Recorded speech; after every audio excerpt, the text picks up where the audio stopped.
Good morning, everyone, and welcome back to Coffee and Headlines, our daily get-together live on Facebook at 10:30 in the morning every single day of the week, where we exchanged headlines, stories, comments, ideas, questions, and suggestions about how to have a truly amazing life here in Puerto Vallarta as an English-speaking community of locals that are hardworking professionals, hardworking non-professionals, retired folk. The common thread here is that we all speak English. And as such, some of us may have difficulty connecting with the destination because obviously what we speak here in Spanish.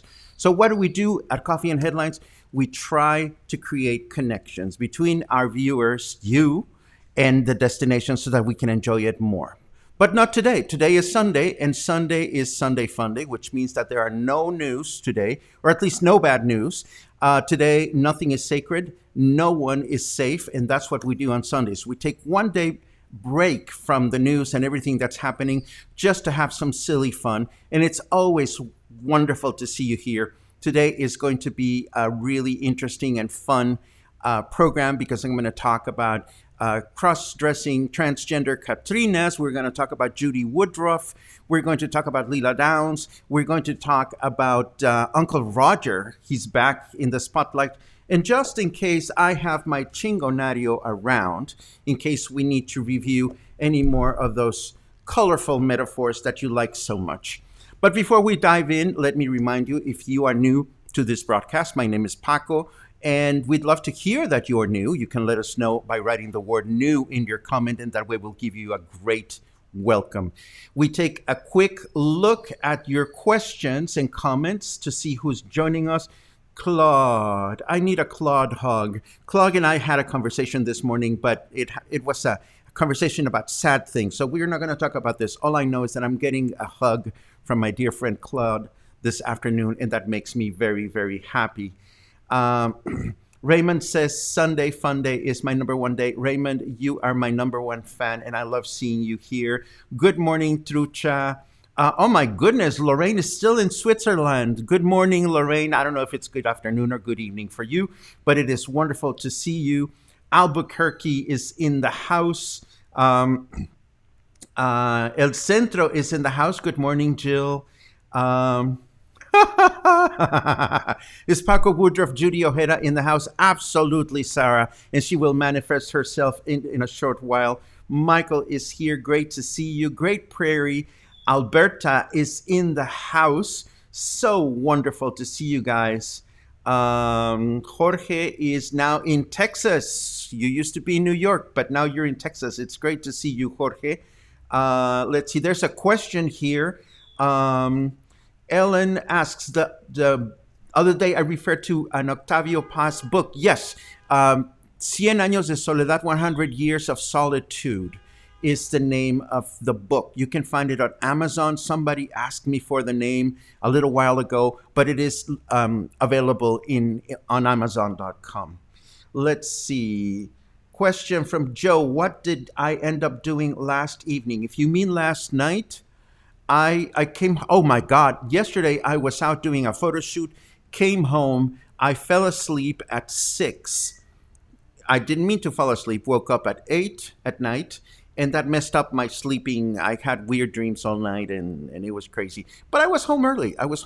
And today I'm going to have a little bit of Sunday Fun Day fun with my friends at Hotel Mercurio.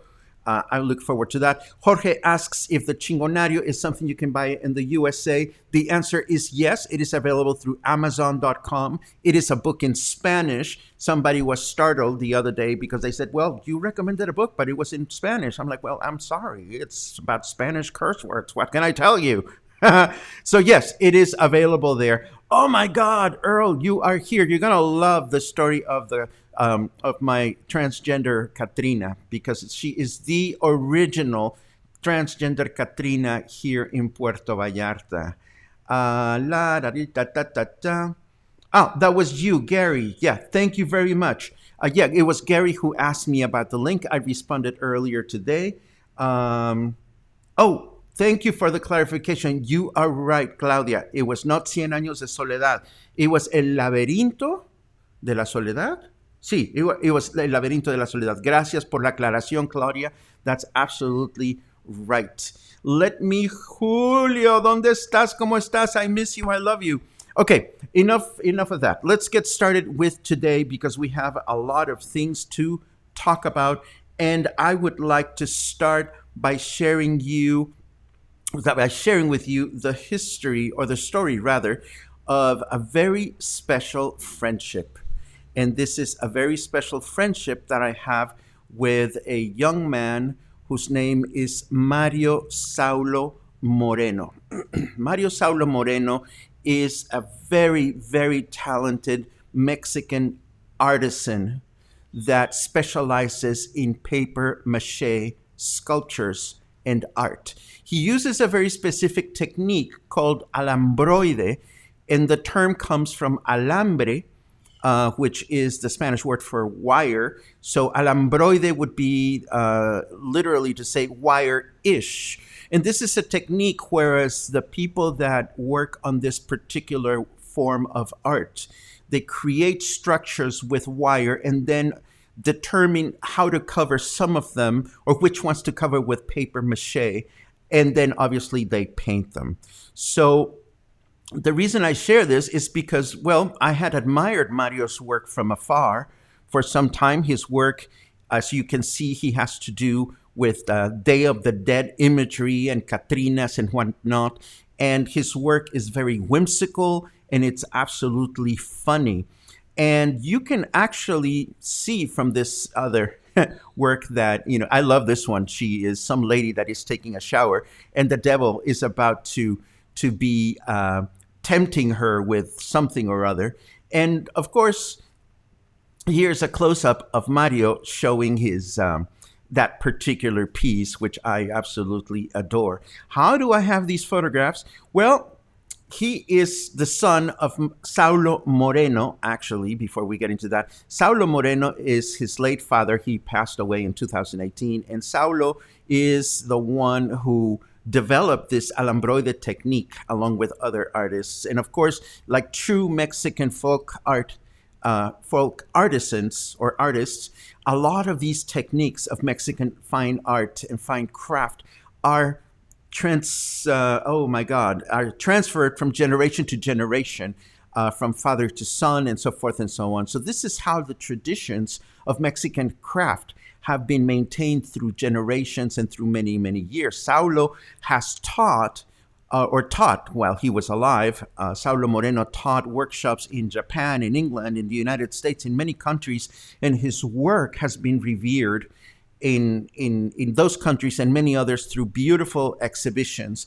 And of course, their work is represented locally by Collectica, my friend Kevin Simpson's beautiful gallery here in town. We've mentioned Collectica in the past as one of the few places, if not the only place, where here in Puerto Vallarta you can make the most direct connections with these artists, because Kevin and his wife go out to these towns and meet the artists one-on-one every summer, every year, and they bring their work here to Puerto Vallarta. Well, it so happens that in February of 2012, I was teaching paper mache at some space in town because, as you know, I like to do paper mache. I like to work with cardboard furniture and whatnot. And I was teaching, and I found out through Kevin that Mario Saulo Moreno, the son of Saulo Moreno, was coming into town to do some work at the gallery. What Kevin does is he brings these artists to Puerto Vallarta from their towns or wherever they live, and they set up residence for a week or so, and they work, they create art at Collectica so that we can have the wonderful gift of not only meeting them, but also seeing them create in front of our very own eyes. So when I found out that Mario was coming into town, I got all excited and I said to Kevin, would it be possible for my paper mache students to meet with him and have like a meet and greet or a something? I also got in touch with Mario himself without knowing him. I wrote him a letter and I said, you're coming, you're amazing. We would be honored to meet you. And of course, Mario said yes. So it was really fun. There he is standing next to me. That would be him. I think he was barely 22 or 21 years of age when he visited. And these were my paper mache students. We all got together one evening at Collectica and we hung out. So he learned a little bit about what techniques we were using, and we learned a little bit about the techniques he was using. So it was a great opportunity. But that was not enough for me. What I wanted to do is really document his art and craft. So I spent that whole week while he was in town coming back to the gallery and spending time with him, asking him questions, trying to learn more about what he was doing, all the basic techniques that he was using. And parenthetically, the camera you see here, my old Nikon D7000, is the camera that I'm using as we chat that's my video camera. That's what I'm trying to say. The camera that I still use today to broadcast Coffee and Headlines every single day is that camera that I used to capture beautiful images of Mario Saulo while he was working. While he was in town, he happened to be working on a specific piece. This was a fish with this alambroide technique. And as you can see, he had his hands covered in brown paper and craft paper and glue paste made out of, traditional glue paste made out of flour and water and whatnot. And as you can see, the work is very, very delicate and very intricate. And of course, when he was done with the piece, and subsequently I was able to become the proud owner of that specific fish that he was making. And this is him. And as you can see, it's not completely empty on the inside. There are structures inside. So imagine the work involved in getting in there to get everything painted. So here is that fish. But there was more to this story. And before I tell you more about the story, let me show you another one of his pieces. He makes these beautiful series of bicycle riders, and they're always calaveras. They're always, catrinas that are doing all kinds of things. But there was more to meeting. If I recall correctly, and if Kevin Simpson happened to be watching, he could corroborate this fact. If I recall correctly, Mario Saulo had never seen the ocean. So the staff at Collectica took him out so that he could see the ocean and hang out and so forth and so on. And of course, being so young, he asked to see the nightlife here in Puerto Vallarta. And when we were talking about nightlife, of course, there was banter, me being gay. I was asking him about boys and girls, and we were flirting, all in good spirit. And at some point in the conversation, he described, and I'm getting to the meat and potatoes of this story, he described an incident in which either he or a friend of his was in a disco and had met a woman, and they were getting ready to go out and do the deed. And they were, being all frolic and whatnot. And all of a sudden, the guy in the story reached down for the treasure and realized that the woman was not 100% woman. And we laughed. We laughed really hard and we gave him shit about it. And I said to him, well, that would be an authentic Puerto Vallarta catrina, because we joked. I said to him, in Puerto Vallarta, you know what you're going to find up here, but you never know what you're going to find down there. And I said to him, Mario, if you ever made one of such catrinas, I would be such a proud owner. And nothing more was said. Months passed, and one day Kevin from the gallery calls me up and he says, well, we got a package from Mario, and I think there's something here for you. Guess what Mario Saulo sent me? Actually, you can see it, because if you look behind me, there's my television set, and next to the television set are my two speakers. And on top of the two speakers, we have two more pieces by Mario, and I'm going to show you the original transgender Puerto Vallarta catrina.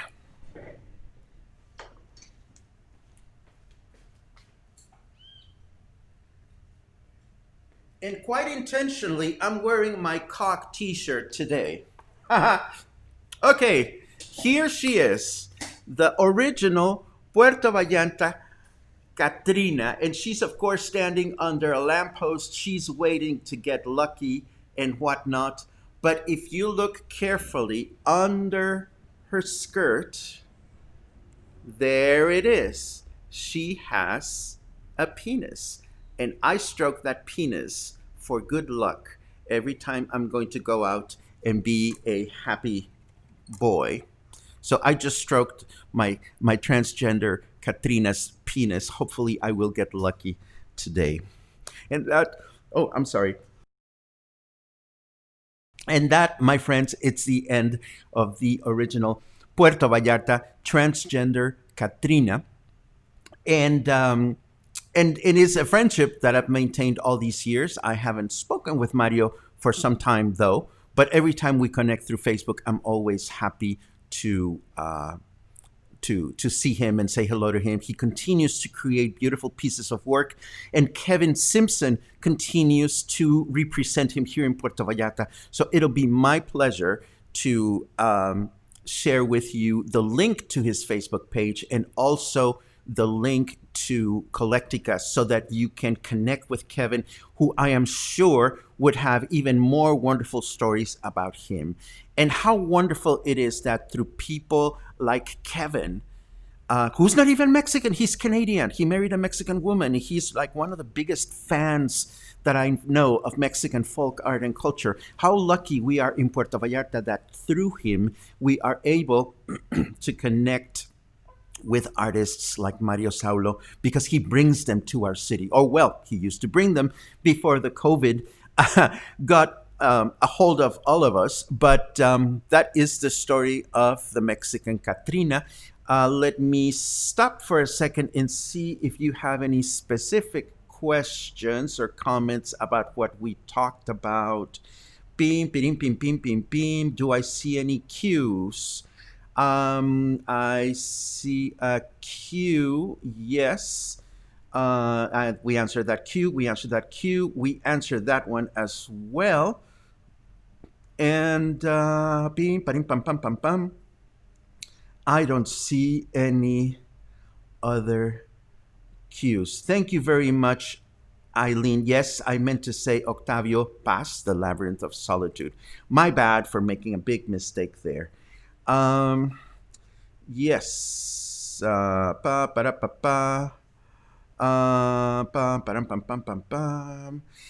Me encanta que siga la próxima generación. Jorge comments that he loves that the art of Mexican folk art, and I'm sure the folk art of many countries, gets transferred from generation to generation. I mean, that is something that is absolutely important and wonderful. Jeannie says she loves her D7000. I love my D7000 camera. That's the camera that I primarily use to broadcast, but I still take it out and about every now and then to take photographs. I have other cameras, but the D7000 has just made me so very happy for so many years. Where is Mario from? He is from a small town in Michoacan called Tlalpujahua. Tlalpujahua in the state of Michoacan. It's very close to the border with the state of Mexico. And that is where he's from. So he is in a little town in the middle of nowhere. I should have brought out a Google map so that I could show you, but I forgot to do that. Super nice guy. Super nice guy. Now, moving on, you might be disappointed about this because I keep talking about my Judy Woodruff impersonation, and it's really not that big of a deal, but I'm going to tell you where that came from.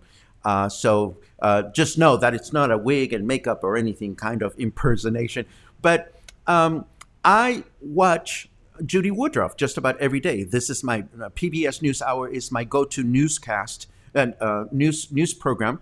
I watch it almost every day at night. And after watching Judy, well, first of all, of Judy Woodruff, my Judy Woodruff, I love the fact that she does this like little bop whenever she says hello. You know, she says, "Hi, I'm Judy Woodruff and welcome." And she does a little bop. But what I find fascinating about her is that she has two very specific twangs when she talks, but rather when she interviews people. Like, for example, when she is really in agreement with whoever she's interviewing, or she feels empathy for whomever she's interviewing. Like, let's say that she interviewed Kevin Simpson and she's really into what he's saying. She develops this very heartfelt posture, and she'll say, "Okay, Kevin Simpson from Collectica Gallery, thank you very much." And her twang is kind of downward, you know. And I hear my Judy saying, "Yeah, I feel really strong for what you're saying. I agree. You're absolutely right." But whenever my Judy Woodruff interviews somebody that she feels, well, maybe you're full of shit, or maybe I don't believe what you're saying, or you're a moron, or whatever, her twang goes up. Like every now and then, she'll be talking to Amna Navas, who's one of her White House correspondents, and whenever she has spoken about you-know-whom and you-know-whom doing some crazy things, her twang goes up, and she'll say something like, "All right, Amna Navas from the White House, thank you very much." So that's the end of my very popular Judy Woodruff impersonation. It's actually quite dull, if you ask me. But notice this. Check it out. Every time you watch her on her broadcast, if she twangs down, it means she's really feeling sorry for what's happening. She's showing empathy. She is in agreement. And whenever she twangs up, she's like, "Oh, just go away. You're full of it." The end. And that was my Judy Woodruff. Let's see. I also want to share with you more information about the Lila Downs concert. Headline, yes. Lila Downs, we mentioned that she is going to give a live concert tonight. It's going to be broadcast at 9 o'clock at night to honor Day of the Dead. The concert was actually recorded,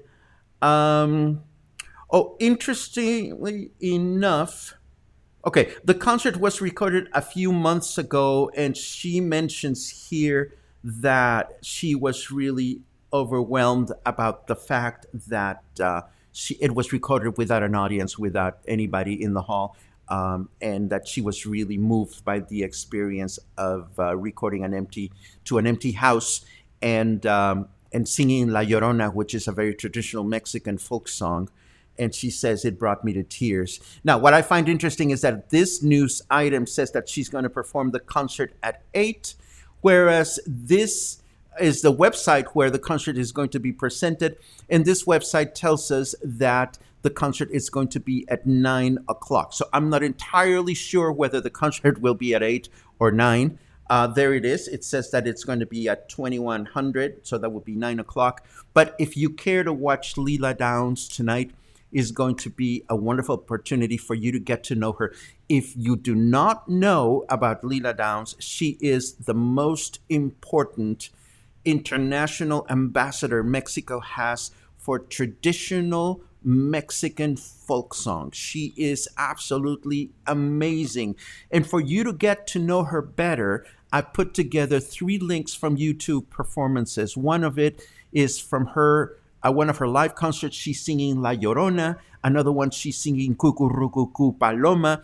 And the third one is a performance that she did as part of NPR's desktop concerts. This wonderful series of concerts that take place at the NPR offices in Washington, D.C. And she is absolutely phenomenal. So I will leave those links with you so that you can get to know her a little bit better. And if you're out and about, well, not out and about, but you know what I mean. If you have time in your hands tonight to watch this concert, it would be a beautiful and representative way to enjoy Day of the Dead along with Lila Downs.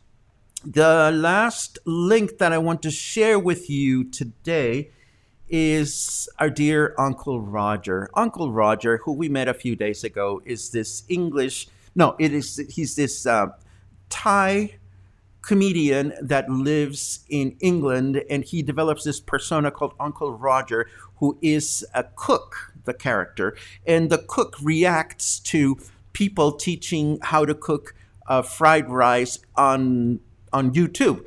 And he's very funny to watch. I've heard about him through our friend Lila Down, who used to be a chef here in Puerto Vallarta. She teaches Thai cuisine in Thailand.